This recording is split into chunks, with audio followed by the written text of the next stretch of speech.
तो आज हम आ गए पार्ट सेकंड के साथ। और जो मैट्रिक में जो परीक्षा होता है, जो 100 मार्क्स का हिंदी भी आता है, तो इस हिंदी के लिए हम सीरीज चला रहे हैं और ये हमारा पार्ट सेकंड है। और सेकंड पार्ट में हम सेकंड चैप्टर को कंप्लीट कर रहे हैं, 20 के दांत। ये हमारा चैप्टर का नाम है और ये पार्ट 2 है। तो चलिए हम स्टार्ट करते हैं फर्स्ट क्वेश्चन के साथ। और जो पार्ट 1 नहीं देखे हैं वो देख सकते हैं, उसका लिंक हम डिस्क्रिप्शन में दे देंगे। तो चलिए जो हमारा फर्स्ट क्वेश्चन है देखते हैं। 20 के दांत शीर्षक कहानी के कहानीकार कौन है, ये हमारा क्वेश्चन है। यानी कि इसका ऑथर, इसका लेखक जो है वो कौन है। ये जो करेक्ट आंसर बनेगा नलिन बिचोलन शर्मा, ऑप्शन डी जो है हमारा करेक्ट आंसर है। चलिए हम आगे बढ़ते हैं क्वेश्चन नंबर सेकंड पे। नलिन बिचोलन शर्मा का जन्म कब हुआ? तो इनका जन्म कब हुआ था? इनका जो जन्म हुआ था आपको बता दें, ये 1916 ईस्वी में हुआ था, 18 फरवरी 1916। ऑप्शन बी हमारा सही है। आगे हम बढ़ते हैं। गिरधरलाल कौन है? तो ये कौन है? ये जो थे मदन के पिता हैं। ऑप्शन बी जो है हमारा करेक्ट है। देखिए आप चैप्टर को अच्छे से पढ़िए और अच्छे से पढ़ के आके एमसीक्यू मिलाइए, क्योंकि देखिए एमसीक्यू लगाइएगा तो आपको बेनिफिट ज़्यादा होगा। ज़्यादा दिन तक आप मेमोराइज रखेंगे क्वेश्चन को और एग्जाम में कोई भी क्वेश्चन आप गलत नहीं कर पाएंगे, इसलिए। और चैप्टर को पढ़िए क्योंकि आपको सब्जेक्टिव भी लिखना है, और एमसीक्यू लगाइए ताकि जो स्टैटिक लाइक क्वेश्चन बनता है उसे अच्छे से याद रहे और कोई भी क्वेश्चन आप गलत ना करें। एमसीक्यू में आपका कोई नंबर काटने वाला नहीं है, ठीक है। चलिए हम आगे बढ़ते हैं 4 नंबर पे। मदन ने कासू के कितने दांत तोड़ डाले? तो मदन जो था वो दांतों के कितना दांत तोड़ डाला? वो 2 दांत को तोड़ दिया था, ठीक है। ऑप्शन सी जो है हमारा करेक्ट है। आगे हम बढ़ते हैं।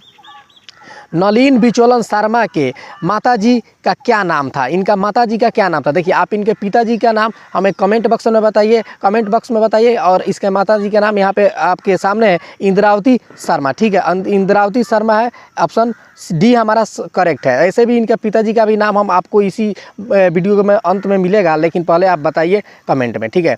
मोटर कार को किससे खतरा हो सकता था? मोटर कार जो था वो मोटर कार किससे खतरा हो सकता था? तो ये जो खोखा से, ठीक है। देखिए खोखा क्या है? खोखा आप इस चैप्टर को पढ़े होंगे तो खोखा एक क्या? खोखा खोखी, मतलब इसका अर्थ हुआ बच्चा बच्ची, इसका अर्थ भी पूछा जा सकता है। और खोखा एक नाम भी था एक का, ठीक है। तो चलिए हम इसका करेक्ट आंसर ऑप्शन सी बनेगा। आगे हम बढ़ते हैं 7 नंबर पे। जो हमारा 7 नंबर क्वेश्चन है, देखिए नलिन बिचोलन शर्मा के कहानियों में किसके तत्व समग्रता से उभर कर आया? ठीक है, किससे उभर कर आया? तो ये जो है मनोवैज्ञानिकता, ऑप्शन जो हमारा बी है यहाँ पे सही हो जाएगा, ऑप्शन बी। उसके बाद नेक्स्ट हम आगे बढ़ते हैं। खोखा खाकी किस भाषा का शब्द है? देखो खोखा खाकी है वो किस भाषा का शब्द है? ये बंगाली का है, तो बांग्ला यहाँ पे सही होगा, ऑप्शन सी हमारा करेक्ट है। उसके बाद नेक्स्ट हम आगे बढ़ते हैं। ऐसे ही लड़के आगे चलकर गुंडे चोर डाकू बनते हैं।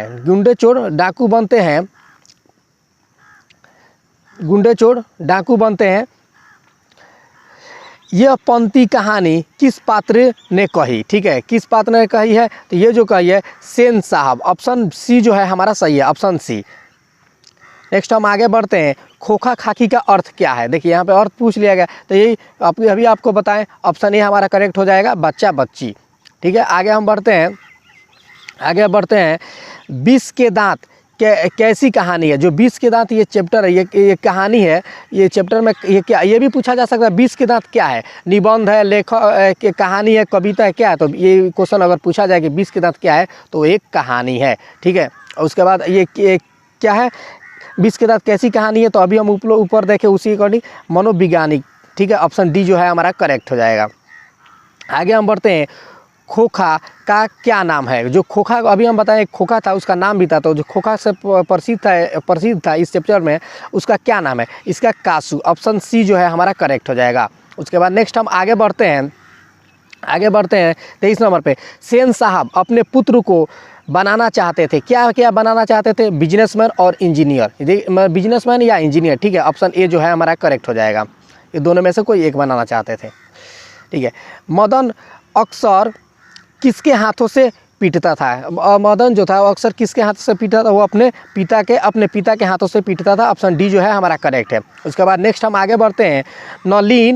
नलिन बिचौलन शर्मा के पिता का क्या नाम था? देखिए आप कमेंट बॉक्स में हमें बताएं। देखिए खुद से हम इसलिए बोले, आप खुद से अगर किसी भी चीज़ को सर्च कीजिएगा तो आपको बेटर वे से आपको मेमोराइज रहेगा, ठीक है। तो चलिए इनका जो पिता का जो नाम था वो हो जाएगा आपका पंडित रामावतार शर्मा, ठीक है। ऑप्शन ए जो है हमारा करेक्ट है, पंडित रामावतार शर्मा। नेक्स्ट हम आगे बढ़ते हैं 16 नंबर पे। नलिन बिचौलन शर्मा पटना विश्वविद्यालय के हिंदी विभाग के अध्यक्ष कब बने? ये कब बने थे? तो इनका सन बताना था जब अध्यक्ष बने थे पटना विश्वविद्यालय हिंदी डिपार्टमेंट का। तो इसका जो करेक्ट आंसर जो बनेगा वो हमारा हो जाएगा 1959। ऑप्शन डी हमारा सही है। आगे देखते हैं मदन की उम्र क्या थी? मदन जो था उसका उम्र क्या था? वो तो छोटा बच्चा था, उसका क्या उम्र था? 5 से 6 साल। ऑप्शन ए जो है हमारा करेक्ट है। उसके बाद नेक्स्ट हम आगे बढ़ते हैं कासू मदन के साथ किस खेल में शरीक होना चाहता था, यानी कि शामिल होना चाहता था खेल साथ में? तो वो आप सभी वो लोग खेल लगभग खेले होंगे लट्टू के खेल, ठीक है। ऑप्शन डी जो है हमारा करेक्ट बनेगा, लट्टू के खेल, ठीक है। देखिए आगे देखते हैं मदन किसका पुत्र था? मदन जो था वो किसका पुत्र था? ये जो पुत्र था मदन वो किसका पुत्र था? ये आपको बता दें गिरधर के पुत्र था, ठीक है। ऑप्शन बी जो है हमारा करेक्ट है। आगे हम बढ़ते हैं नलिन बिचौलन शर्मा का जन्म कहाँ हुआ था? देखिए इनका जन्म कहाँ हुआ था ये भी बताना। ये क्वेश्चन में आया भी है, आता भी है, कुछ भी। देखिए सारे क्वेश्चन इंपॉर्टेंट है, अच्छे से करें, ध्यान से करें, सेकंड टाइम भी करें, थोड़ा फास्ट कर ले वीडियो को हो सकते हैं। और ये क्या खाना खाते रहें आप देख ले, नाश्ता करें देख ले, ऐसा क्वेश्चन है। 10 मिनट 8 मिनट का वीडियो रहेगा, आप देख सकते हैं आसानी से, ठीक है। उसके बाद देखिए इनका जन्म कहाँ हुआ था? ये पटना में ही हुआ था, लेकिन यहाँ देखिए नीचे आप आएंगे बदरघाट पटना, सी, ठीक है। ऑप्शन सी जो है हमारा करेक्ट है, बदरघाट पटना। ऑप्शन सी जो है हमारा करेक्ट है।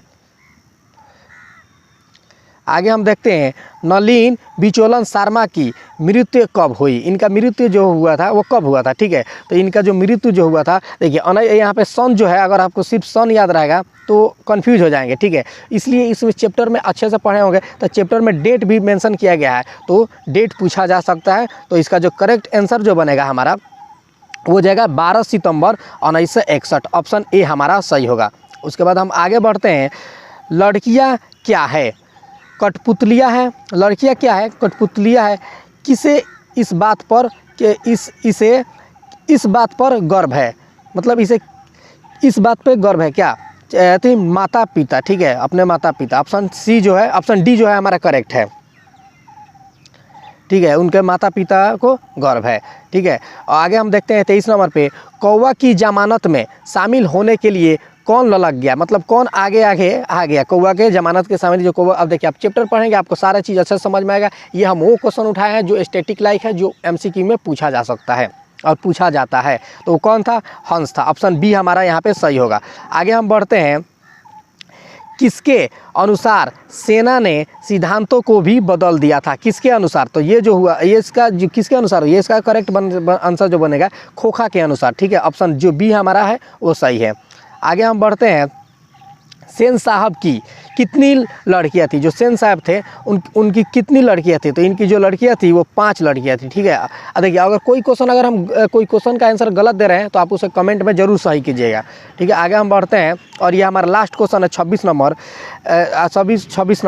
सोफर शब्द का अर्थ। देखिए ये सोफर जो है उसमें मेंशन किया गया, उसका अर्थ पूछा गया। इसका अर्थ जो है वो क्या है? सोफर जो क्या था वो ड्राइवर था। सोफर का अर्थ होता है ड्राइवर, ठीक है। सोफर ड्राइवर को बोला गया है, ठीक है। तो ऑप्शन डी हमारा सही है। देखिए और जिस चैप्टर से जितना MCQ स्टैटिक मोस्ट इंपॉर्टेंट बन रहा है उतना हम लेकर आ रहे हैं और आगे भी करेंगे। हो सकता है किसी एक वीडियो में हम 2-2 चैप्टर करें, थोड़ा फास्टली कर सकते हैं बीच में। आप हमारे साथ कंटिन्यू बने रहें, काफ़ी मज़ा आ रहा है, काफ़ी इंटरेस्टिंग और काफ़ी मज़ेदार और काफ़ी इंपॉर्टेंट क्वेश्चन लेकर आ रहे हैं। तब तक मिलते हैं हम सेकेंड थर्ड पार्ट में, ठीक है।